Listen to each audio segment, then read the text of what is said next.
தங்கம் விலை குறையுமா? தங்கம் விலை இன்னும் அதிகரிக்குமா?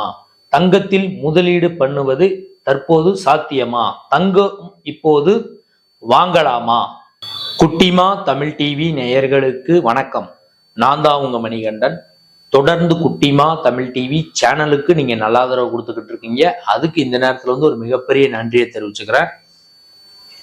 இன்னைக்கு குட்டிமா தமிழ் டிவி சேனல்ல பார்க்க போற விஷயம் என்னன்னு கேட்டீங்கன்னா, தங்கம் விலை இன்னும் அதிகரிக்குமா அல்லது வரும் வாரங்களில் குறையக்கூடிய வாய்ப்பு இருக்கா இல்லையா, அதை பத்தி தான் பார்க்க போறோம். அதுக்கு முன்னாடி குட்டிமா தமிழ் டிவி இந்த சேனலை சப்ஸ்கிரைப் பண்ணாதவங்களா இருந்தா ஒரு தடவை பண்ணுங்க. பண்ணவங்க பெல் பட்டனையும் சேர்த்து அழுத்துங்க. அப்படி நீங்க பெல் பட்டன் அழுத்தினாதான், சேனலை சப்ஸ்கிரைப் பண்ணிட்டு பெல் பட்டன் அழுத்தினாதான் நாங்க வீடியோ அப்லோட் பண்ண உடனே உங்களுக்கு நோட்டிபிகேஷன்ல காமிக்கும். நீங்களும் உடனே அந்த வீடியோவை பார்த்து என்ஜாய் பண்ணலாம். உங்களுடைய நண்பர்கள் உறவினருடைய குட்டிமா தமிழ் டிவி சேனலை பத்தி சொல்லி சப்ஸ்கிரைப் பண்ண வைங்க, லைக் பண்ண வைங்க, கமெண்ட் பண்ண வைங்க. வீடியோ பிடிச்சிருந்தா ஷேர் பண்ண சொல்லுங்க. இப்ப விஷயத்துக்கு போகலாம். இன்னைக்கு பாத்தீங்கன்னா 22 கேரட் ஆபரண தங்கம் 1 கிராம் 9290 ரூபாய். இது 1 கிராமோட ரேட்டு. 22 கேரட் ஆபரண தங்கம். வெள்ளி 1 கிராமோட ரேட்டு பாத்தீங்கன்னா 111 ரூபாய். நேத்தும் வெள்ளி 1 கிராமோட ரேட்டு பாத்தீங்கன்னா 111 ரூபாய் தான் இருந்துச்சு. ஆனா தங்கம் பாத்தீங்கன்னா இன்னைக்கு பாத்தீங்கன்னா நேத்து பாத்தீங்கன்னா 9015 ரூபாய் இருந்தது. இன்னைக்கு 9290 ரூபாய் வரைக்கும் அதிகரிச்சிச்சு. கிட்டத்தட்ட பாத்தீங்கன்னா 275 ரூபாய், 1 கிராமுக்கு 275 ரூபாய் அதிகரிச்சிருக்கு. அப்போ ஒரு பவுன் 8 கிராமுக்கு பாத்தீங்கன்னா கிட்டத்தட்ட 2200 ரூபாய் வரைக்கும் அதிகரிச்சிருக்கு. தங்கம் விலையோட இந்திய வரலாற்றுல பாத்தீங்கன்னா இதுதான் மிகப்பெரிய விலை உயர்வுன்னு சொல்லலாம். ஏன்னு கேட்டீங்கன்னா ஒரே நாள்ல 275 ரூபாய் 1 கிராமுக்கு அதிகரிச்சது எனக்கு தெரிஞ்சு இதுதான் முதல் முறைன்னு நான் நினைக்கிறேன். இன்னும் அதிகரிக்குமான்னு கேட்டீங்கன்னா அதிகரிப்பதற்கான வாய்ப்புகள் அதிகமாக இருப்பதாக சொல்லப்படுகிறது, நம்பப்படுகிறது. நான் கூட என்ன சொல்லியிருப்பேன் சில வீடியோல, டிசம்பர் 2025 முடியும் போது 22 கேரட் ஆபரண தங்கம் 1 கிராம் 10,000 ரூபாயை எட்டும் அப்படிங்கிற மாதிரி நிறைய வீடியோல சொல்லியிருந்தேன்.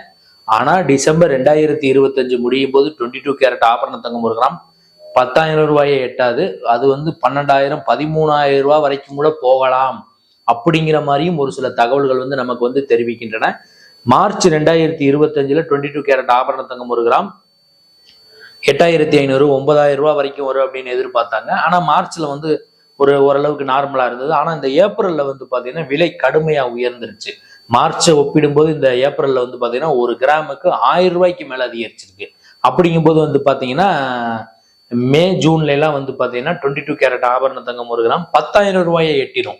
மே மாசமே சொல்ல முடியாது. அடுத்த மாசமே பாத்தீங்கன்னா அடுத்த மாசம் முடியும் போதெல்லாம் 22 கேரட் ஆபரண தங்கம் 1 கிராம் 10,000 ரூபாயை எட்டினாலும் ஆச்சரியப்படுவதற்கில்லை. இன்னொரு தகவல் இருக்கு. இந்த மாசமே ஏப்ரல் 2025 முடிகிறதுக்கு இன்னொரு 5 நாள் இருக்குன்னு நினைக்கிறேன், 5-6 நாள் இருக்கு. இந்த மாசமே 22 கேரட் ஆபரண தங்கம் 1 கிராம் 10,000 ரூபாயை எட்டினாலும் ஆச்சரியப்படுவதற்கில்லை என்று பொருளாதார வல்லுநர்கள் கருத்து தெரிவிச்சிருக்காங்க. அதுக்கான காரணம் என்னன்னு கேட்டீங்கன்னா, விலை உயர்வுக்கான காரணம் என்னன்னு கேட்டீங்கன்னா சர்வதேச முதலீட்டாளர்களின் அதிகப்படியான முதலீடு ஒரு காரணம். அது மட்டும் இல்லாம சைனா, ரஷ்யா டாலர் எல்லாம் ரிலீஸ் பண்ணிட்டு அவங்க தங்கத்துல முதலீடு பண்ண ஆரம்பிச்சுட்டாங்க. அமெரிக்க டாலர் எல்லாம் சேல் பண்ணிட்டு தங்கத்துல முதலீடு பண்ண ஆரம்பிச்சுட்டாங்க. அதுக்கப்புறம் இந்தியாவும் தங்கத்தின் மீதான முதலீடை அதிகரிச்சுக்கிட்டு இருக்காங்க. பல உலக நாடுகள் தங்கத்தின் மீதான முதலீடை அதிகரிச்சுக்கிட்டு இருக்கிறது தான் இந்த விலை உயர்வுக்கான காரணம். இது ஒரு காரணம். அதுக்கப்புறம் பாத்தீங்கன்னா தங்க சுரங்கத்துல தங்கத்தை வெட்டி எடுப்பதற்கான செலவுகள் அதிகமா வர்றதா ஒரு தகவல் வந்திருக்கு. அவங்களும் இன்னொரு 4.5 வருஷம் 5 வருஷத்துக்கு தான் தங்கத்தை வெட்டி எடுக்க முடியும் அப்படிங்கிற மாதிரியும் ஒரு சில தகவல்கள் நமக்கு சொல்றாங்க. அதனாலதான் இந்த விலை அதிகரிச்சுக்கிட்டே இருக்கு. பொதுமக்களும் பாத்தீங்கன்னா சில தொழிலதிபர்களும் பாத்தீங்கன்னா ஷேர் மார்க்கெட்ல இன்வெஸ்ட்மெண்ட் பண்ணாம தங்கத்துல முதலீடு பண்ணிக்கிட்டு இருக்காங்க. அதனாலதான் இந்த விலை நாளுக்கு நாள் அதிகரிச்சுக்கிட்டே இருக்கு. என்னுடைய கணிப்பெல்லாம் தாண்டிருச்சு. அதாவது இந்த வருஷம் முடியும் போது தான் 10,000 ரூபாய் வரும்னு எதிர்பார்த்தா அது இந்த வருஷம் முடியும் போது 12,000 ரூபாய் 13,000 ரூபாய் கூட வரலாம் அப்படிங்கிற மாதிரிதான் இப்ப இருக்கக்கூடிய சிச்சுவேஷனை பார்த்தா தெரியுது. விலை குறையுமான்னு கேட்டீங்கன்னா தற்போதைக்கு குறைவதற்கான வாய்ப்புகள் இல்லை என்றுதான் ஒரு சில தகவல்கள் நமக்கு தெரிவிக்கின்றன.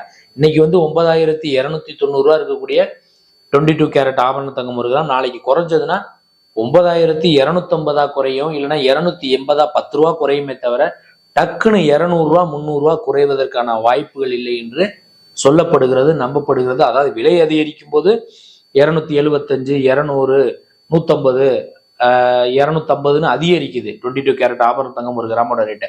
ஆனா விலை குறைஞ்சதுன்னா என்ன பண்ணுது, வெறும் 10 ரூபாய் 20 ரூபா தான் குறையுது. ஆக மொத்தத்துல வரும் வாரங்களிலும் சரி வரும் மாதங்களிலும் சரி தங்கம் விலையும் குறைவதற்கான வாய்ப்புகள் இல்லை என்று சொல்லப்படுகிறது, நம்பப்படுகிறது. வெள்ளி விலையும் குறைவதற்கான வாய்ப்புகள் இல்லை என்று சொல்லப்படுகிறது, நம்பப்படுகிறது.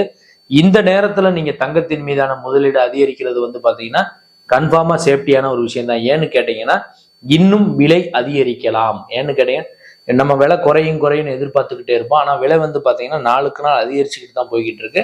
வெள்ளி விலையும் அதிகரிச்சுக்கிட்டு தான் போயிட்டு இருக்கு. தங்கத்தின் மீது முதலீடு பண்ண பணம் இல்லாதவங்க, வசதி இல்லாதவங்க நீங்க வெள்ளி வாங்கி வச்சாலுமே வெள்ளியும் விலை அதிகரிக்கக்கூடிய வாய்ப்பு தான் இருக்கு. வருங்காலங்கள்ல 30% வரைக்கும் கூட வெள்ளி விலை அதிகரிக்கலாம் அப்படிங்கிற மாதிரி தான் சொல்றாங்க. தங்கமும் பாத்தீங்கன்னா ஒரு பவுன் கிட்டத்தட்ட பாத்தீங்கன்னா 73,000 75,000 அதை கிராஸ் பண்ணி போயிருச்சு.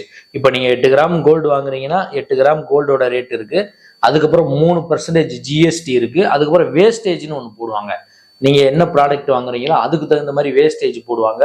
இதெல்லாம் இருக்கு. அப்படிங்கும்போது ஒரு பவுன் வாங்கணும்னா கிட்டத்தட்ட 80,000 ரூபாய் வரைக்கும் கூட வருவதற்கான வாய்ப்புகள் இருக்கு. நீங்க தங்கம் வாங்கும்போது தங்கமானு பார்த்து வாங்குங்க. 916 ஹால்மார்க் சிம்பிள் இருக்கா, 6 டிஜிட் கோடு இருக்கான்னு பார்த்துட்டு தங்கத்தை வாங்குங்க. காசு என்ன சும்மாவா வருது? அதே நேரத்தில் பார்த்தீங்கன்னா வேஸ்டேஜ்னு நான் ஒரு விஷயம் சொன்னேன்ல, ஒரே டிசைனுக்கு பார்த்தீங்கன்னா இந்த பக்கம் இருக்க கடையில் ஒரு வேஸ்டேஜ் போடுவாங்க, இந்த பக்கம் இருக்கிற கடையில் ஒரு வேஸ்டேஜ் போடுவாங்க, அந்த பக்கம் இருக்கிற ஒரு கடையில் வேஸ்டேஜ் போடுவாங்க. இந்த பக்கமாக போனோம்னா அந்த பக்கம் உங்க கடையில் ஒரு மாதிரி வேஸ்டேஜ் போடுவாங்க. அதனால ஒரு ப்ராடக்ட் எடுக்க போனீங்கன்னா, ஒரு டிசைன் எடுக்க போனீங்கன்னா ஒரு கடையை போல 4 கடைக்கு போய் பாருங்க வேஸ்டேஜ் எத்தனை பெர்சன்டேஜ் போடுறாங்க. சில கடைகளில் என்ன பண்ணுவாங்கன்னா வேஸ்டேஜ் அதிகமாக போட்டுட்டு குறைக்கிற மாதிரி குறைப்பாங்க. நம்ம என்ன நினைப்போம், 15% வேஸ்டேஜ் போட்டாங்க, 3% குறைச்சிட்டாங்க, மறுபடியும் நம்ம கேட்டோம், மறுபடியும் 2% குறைச்சிட்டாங்க, அப்போ 10% தானே வேஸ்டேஜ் அப்படின்னு நினைப்போம். ஆனா ஆக்சுவலி அந்த ப்ராடக்டோட வேஸ்டேஜ் எவ்வளவு இருக்குன்னு கேட்டீங்கன்னா மொத்தமே பாத்தீங்கன்னா 5% தான் இருக்கும். இவங்க என்ன பண்ணுவாங்கன்னா பெர்சன்டேஜை ஏற்றி போட்டுட்டு குறைக்கிற மாதிரி குறைப்பாங்க. அது எல்லா கடைக்காரங்களும் பண்றது இல்லை, ஒரு சில கடைக்காரங்கள் பண்றாங்க. அதனால பாத்தீங்கன்னா நீங்க தங்கம் வாங்கும்போது நம்ம தான் ஒரு ப்ராடக்ட் வாங்குறோம்னா நம்ம தான் அதை பார்த்து வாங்கணும். இப்போ காய்கறி மார்க்கெட்ல போய் காய்கறி வாங்குறோம்னா நம்ம என்ன பண்ணுவோம், தக்காளின்னா தக்காளியை பார்த்து வாங்குவோம், அவரைக்கானா பார்த்து வாங்குவோம், அப்புறம் கத்திரிக்காயை பார்த்து வாங்குவோம், வெள்ளை பூண்டு வாங்கினா பார்த்து வாங்குறோம்ல. இப்போ எப்படி பேரம் பேசுறான், கிலோ 100 ரூபாய் சொன்னா கூட 80 ரூபாய்க்கு கொடுங்க 70 ரூபாய்க்கு கொடுங்க நம்ம கேட்கற மாதிரி இங்கேயும் கேட்கணும். ஏன்னா வேஸ்டேஜ்ங்கிறது ஏற்றி போட்டு குறைக்கிற மாதிரி தான் குறைப்பாங்க. ஏன்னா அதுலதான் அவங்களுக்கு லாபம் இருக்கு. வேற மற்றதுல எதுவுமே அவங்க நகைக்கடைக்காரங்க சம்பாதிக்க முடியாது. ஏன்னா கோல்டு ரேட்டு மாற போறது இல்லை, இன்னைக்கு ரேட்டு தான். அந்த 3% ஜிஎஸ்டி அதுவும் மாற போறது இல்லை. அப்படிங்கும்போது இந்த வேஸ்டேஜ்ல தான் சில விஷயங்கள் இருக்கு. அதனால ஒரு கடையை போல 4 கடை 5 கடை 7 கடை 8 கடைன்னு போயிட்டு தங்கத்தை வாங்குங்க.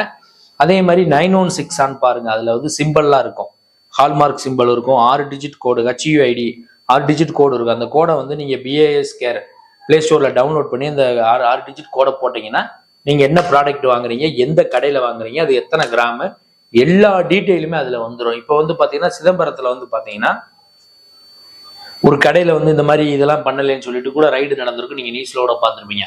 அதனால இதெல்லாம் பார்த்துட்டு ப்ராப்பரா வாங்குங்க. காசு என்ன சும்மாவா வருது? நான் சொன்ன இந்த செய்தி, தங்கம் விலை உயர்வு பத்தி சொன்ன செய்தி, இந்த வீடியோ உங்களுக்கு பிடிச்சிருக்கும்னு நான் நம்புறேன். பிடிச்சிருந்தா லைக் பண்ணுங்க, கமெண்ட் பண்ணுங்க, ஷேர் பண்ணுங்க. மறக்காம மறுபடியும் சொல்லிக்கிறேன், குட்டிமா தமிழ் டிவி இந்த சேனலை சப்ஸ்கிரைப் பண்ணாதவங்களா இருந்தா ஒரு தடவை சப்ஸ்கிரைப் பண்ணுங்க. அப்படி நீங்க சப்ஸ்கிரைப் பண்ணிட்டீங்கன்னா மறக்காம பெல் பட்டனையும் சேர்த்து அழுத்துங்க. அப்படி நீங்க பெல் பட்டன் அழுத்தினாதான் நாங்க வீடியோ அப்லோட் பண்ண உடனே உங்களுக்கு நோட்டிபிகேஷன் வரும். தங்கம் விலை குறையுமா, தங்கம் விலை இன்னும் அதிகரிக்குமா அப்படின்னு ஒரு வீடியோ போட்டிருக்காங்க குட்டிமா தமிழ் டிவில அப்படின்னு உங்களுக்கு நெட் ஆன்ல வச்சிருந்தீங்கன்னா யூடியூப்ல நோட்டிபிகேஷன் வரும்.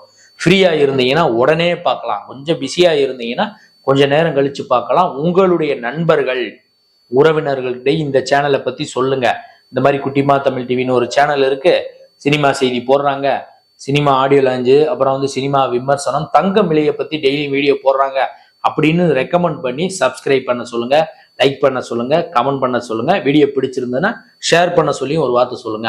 அடுத்த வீடியோல இதே மாதிரி ஒரு செய்தி அல்லது சினிமா செய்தி அல்லது இதர செய்தியோட மீண்டும் நான் உங்களை சந்திக்கிறேன். குட்டிமா தமிழ் டிவி சேனலை பார்த்து ரசிச்சுக்கிட்டு இருக்க நேயர்களுக்கும் ரசிகர்களுக்கும் பொதுமக்களுக்கும் நெஞ்சார்ந்த நன்றிகள்.